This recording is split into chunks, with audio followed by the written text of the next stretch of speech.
Jumpin' In on Manx Radio. With Howard and Chris Kane. Hello. Good evening. And welcome.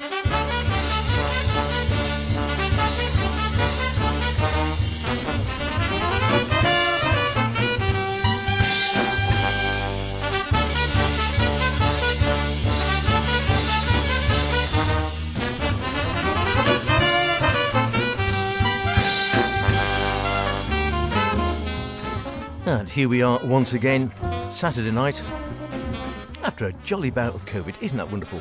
Anyway, we seem to be better now, which is good, and looking forward to Christmas after the joys of the London Jazz Festival. It is, of course, Jumpin' In, the best and modern and contemporary jazz, with myself, H. And me, Chris, and yes, you can keep that to yourself. Thank you very much. Yeah, thank you. Welcome along to this week's show, and whilst the dust has yet to settle from a terrific visit to LJF, we're still working our way through a mountain of new releases, which with the year-end approaching fast raises the age-old question: do artists releasing their albums in the autumn do themselves a disservice, as many of the print best-of-year selections have already gone to press, including Jazzwise, and these late arrivals run the risk of being too early for next year's lists and too late for this?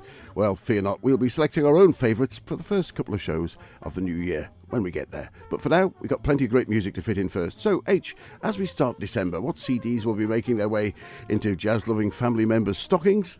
No hints there. And what may well be left under the tree?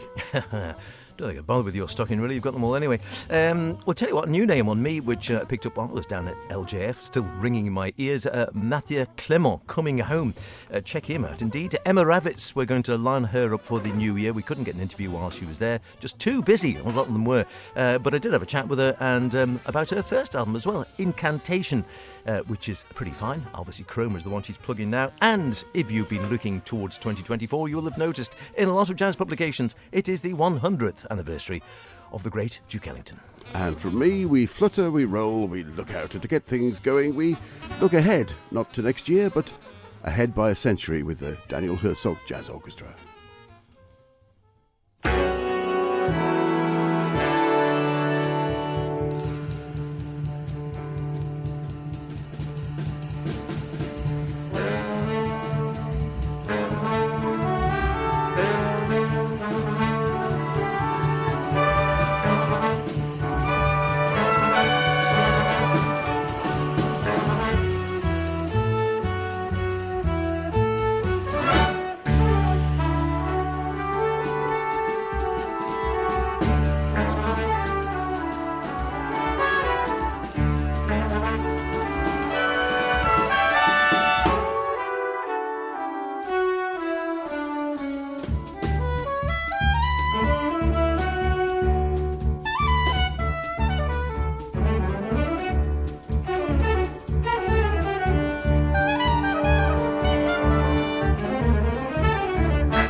Ahead by a century from Canadian trumpet composer, arranger and band leader Daniel Herzog.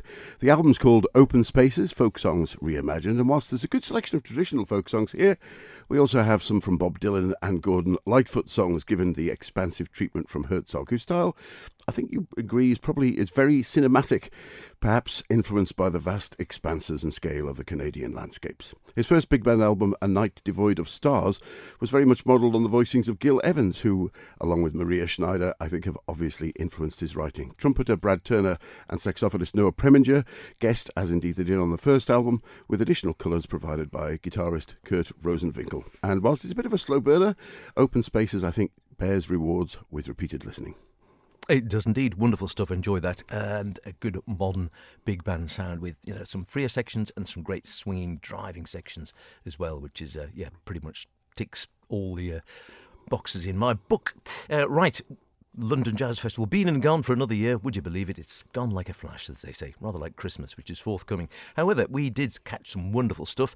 Interview-wise, it's a bit like sort of apple trees. One year you get a wonderful crop, and the next year you hardly get a crop at all. This year was a bit of a fallow one, and that, try as we might, we spoke to lots of artists, but they were all busy, zooming off onto other gigs, etc. No one could actually do gigs at the time, but they were all happy to do gigs at a future time, which probably means lining up a Zoomer. Interviews rather than gigs. Interviews, yes. Indeed, after their gigs. Emma Rawicz being one in case. We saw her in a wonderful intimate set with Gwilym Simcock, just a duo in the Pizza Express, and we did have a chat with her afterwards. Very nice she is too, and always, her mum's a great supporter, was in the audience sitting just behind us when we didn't get our pizza, but that's another story. Yes, promoting.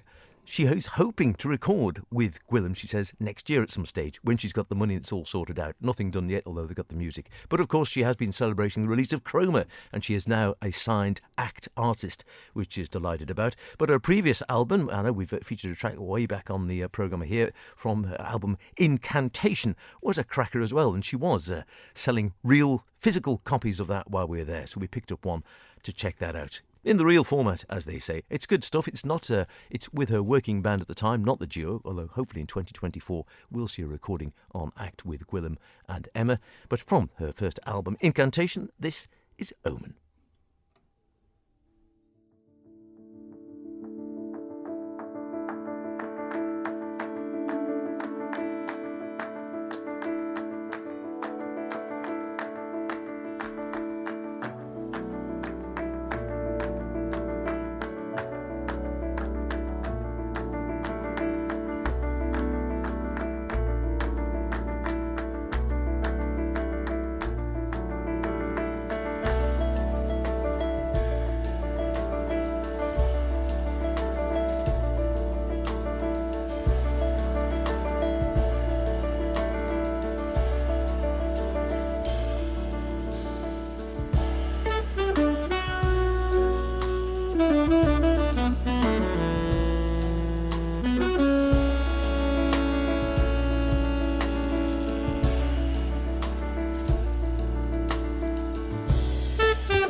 Very nice indeed. It sort of reminds me a little bit of that sort of vocalese singing, which is done by Emma herself, I think, on that one.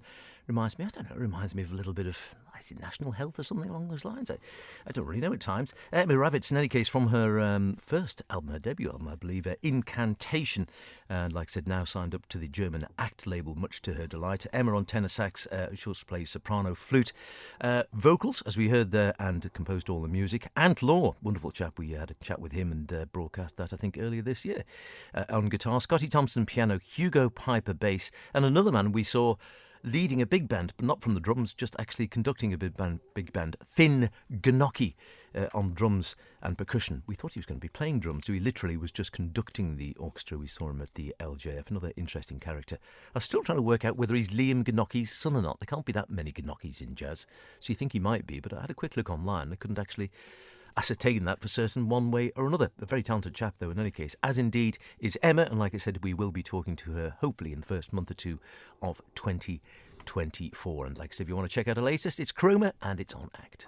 Interestingly, talking about that gig with the big band, we saw two big bands back to back there. One which was made up of students and tutors, and the second one with Finn was in fact the Nijo collective or something. There was so Nijo, and then this other collective made up of students and teachers. Some great soloists in there too. But they were playing largely the music of Nucleus in celebration of Ian Carr's life. Wonderful stuff. And fascinating to hear just how modern it still sounds today. And in fact, Nikki Yo had a long chat with us, and we'll probably have a talk with her as well. Next for me, another super trio of sorts, which a number of the band were at the festival. We didn't get to see this gig, but it's made up of seasoned veterans. They don't really need to use fireworks to make their presence felt, as this warm and enveloping ballad proves. Here's Butterfly.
Very hygge, as I think the Danish say, like being wrapped Cozy. in a warm blanket. A lovely ballad there, Butterfly, from Bridges, a new release from pianist Kevin Hayes, along with bassist Ben Street and master drummer Billy Hart, who at 82 still sounds as fresh and inventive as ever, and in fact is touring with the Masters at the moment and also touring with his trio. All leaders in their own right. All three have made their Smoke Sessions debut together with All Things Are back in 2021. Bridges is a perfect example of the genre, and it's a pleasure from start to finish, with the obvious joy the ensemble find in each other's company, I think is, as you heard, reflected in the music. Perfect companion for a late evening and a nice glass of something. Bridges is out now on Smoke Sessions label. Yeah, nice glass of something. Excellent idea. You are listening to Jumpin In, Chris and myself, H, with you through until the top of the hour. Now, if you're a jazz aficionado, or even not, if you've been looking at any jazz periodicals, such as Jazzwise, possibly the best known in the UK, you'll have noticed as they come to their January-February issue, who is on the front cover? Not a new Turk, as they say, but Duke Ellington. The Duke is 100. It's his 100th anniversary. Not around, of course, sadly, anymore. His music most certainly is, though, and I think that saying you just said there, fresh and inventive, even right to the end, well, you could apply that absolutely to the Duke, who's always fresh, inventive, trying new things, none more so perhaps than he went into the studio in the 1960s with then relatively young Turks, Charlie Mingus and Max Roach, to record this album for Blue Note, Money Jungle. I remember the first time I've heard it, I was blown away then, still am now. Let's hear Very Special.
riff at the end there from Max Roach on the drums.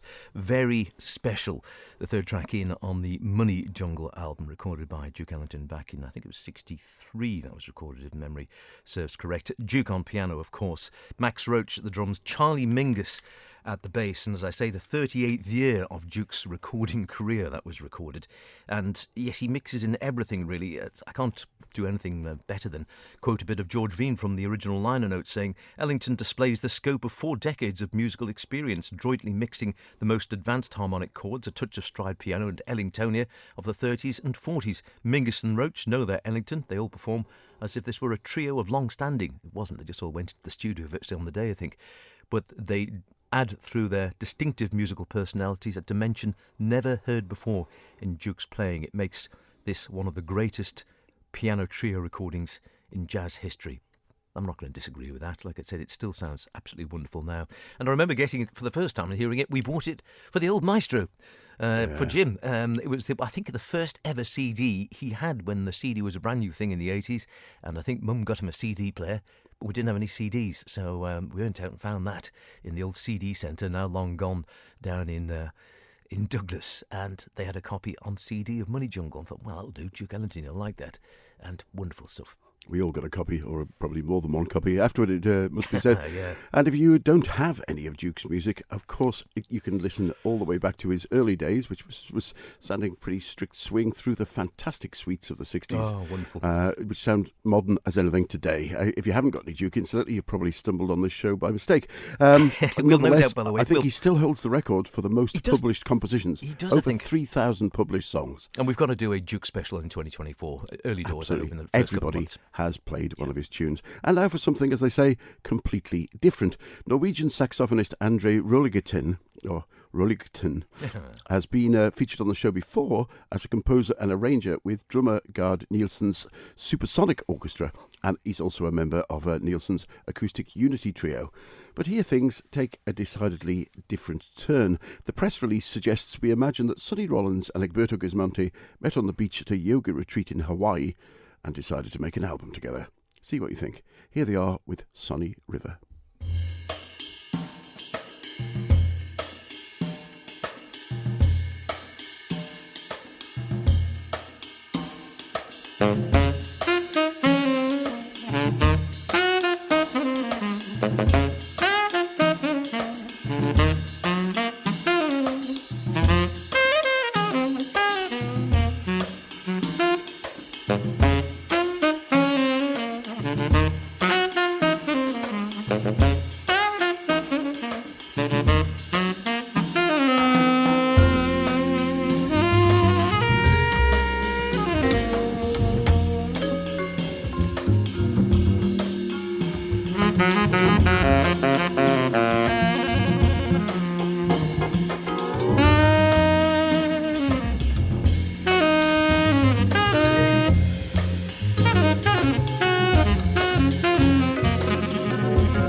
Very, very nice indeed. Sunny River from Marbles, a new release from Andrei Roligetin and his band.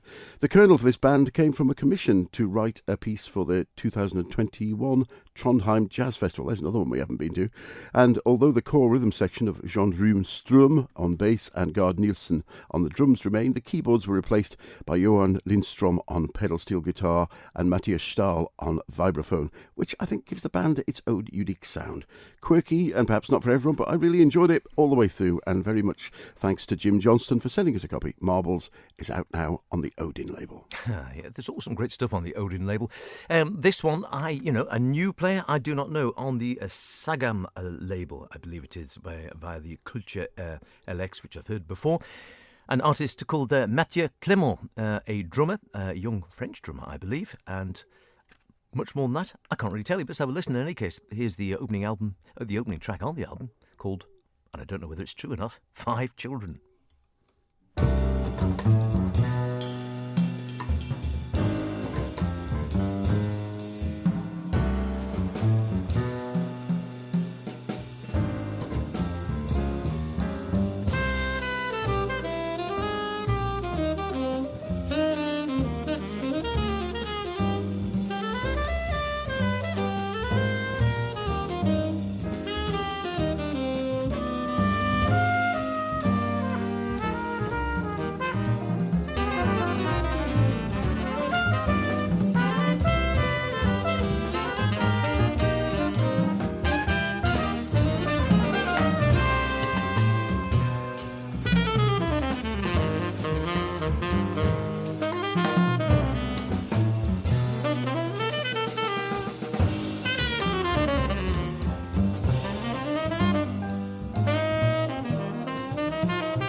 Yeah, good stuff indeed.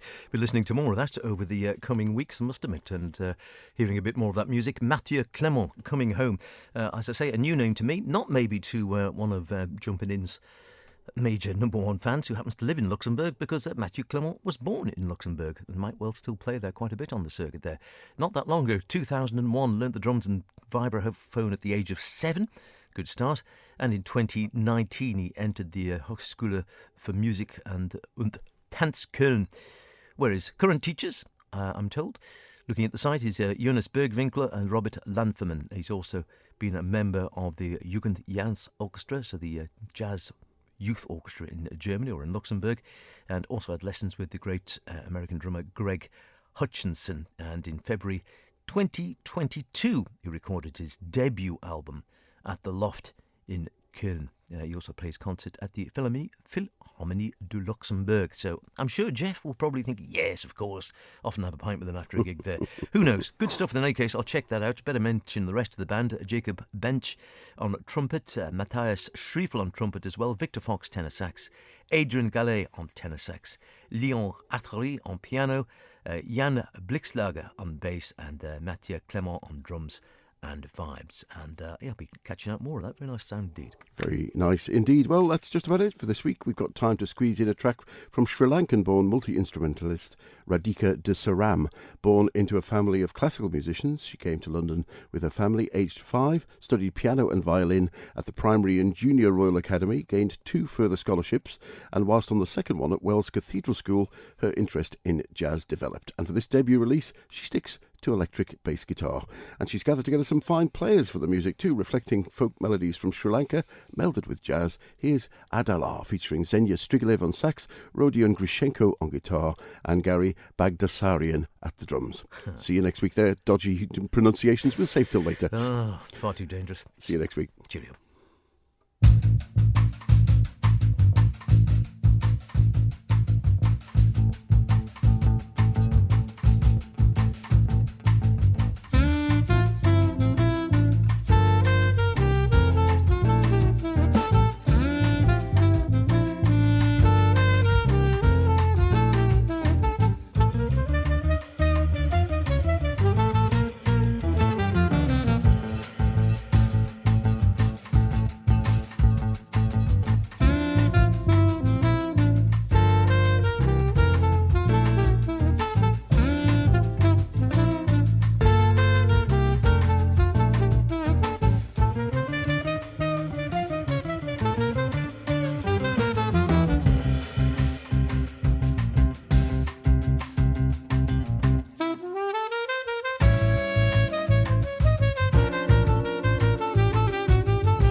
Bye.